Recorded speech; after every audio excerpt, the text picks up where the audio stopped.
Okay, so we have here the last part of the laboratory 8, which is the static route part 3. So we have here three routers, R1, R2, R3, then a switch, and three PCs.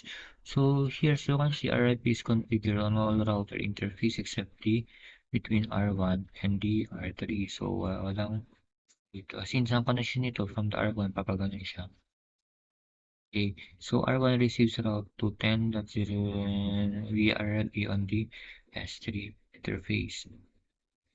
Configure static route in the R1 to allow it to reach this network via SOS to interface in the event of connection to the R2 sphere. So basically, this topology, okay, ang data dito is if manggagaling siya sa R1, hindi siya pupunta dito, dadaan siya dito, dito, dito.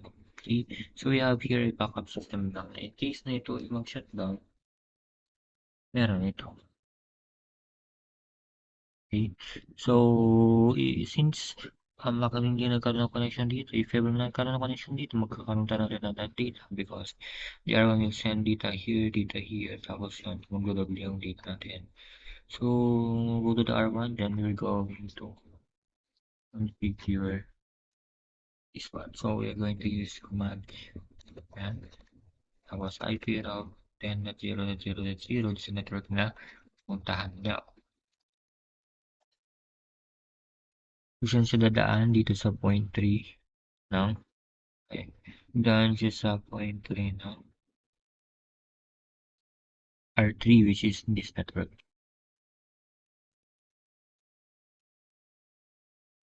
Next, so distance metric for this route. So, sa distance metric ng RP natin dito is 120. So, we're going to use the 121. Mas mataas dapat.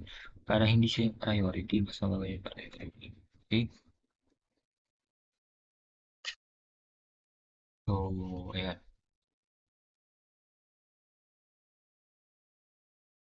So, yun. So, we configure this one. So, we need to ensure that daan siya sa may R2 papunta kay R3. Yung data na pumunta dito, hindi siya dadaan from the R1 to R3. So to do that, we're going to use the trace route kasi i-trace natin yung route niya. Okay, so trace route tayo sa PC1. And sa yan, router dito lang. As you can see, dadaan muna siya sa R2. Then after that, muna siya sa dito. Pupunta doon. Okay, so yan. We're done. Okay, I mean, the configuration is correct.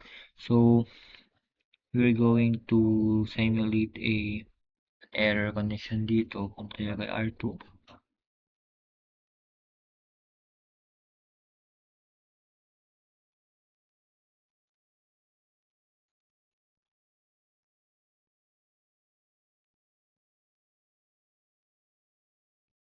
Lockdown natin yung interface is 0, ganyan. Tapos eh. So, go back into R1, then try natin trace route ulit. As you can see, nagdiretso na siya dito. Since nga, down yung connection dito, wala nang connection dito. Magre-route siya, pupunta siya doon sa may, ano natin yung static route kanina. Nandadaan siya dito, dito, pupunta siya doon. So, kapag na-on ulit, yan. So, yan. So, successfully done configuring the static route part 3 for the lab 8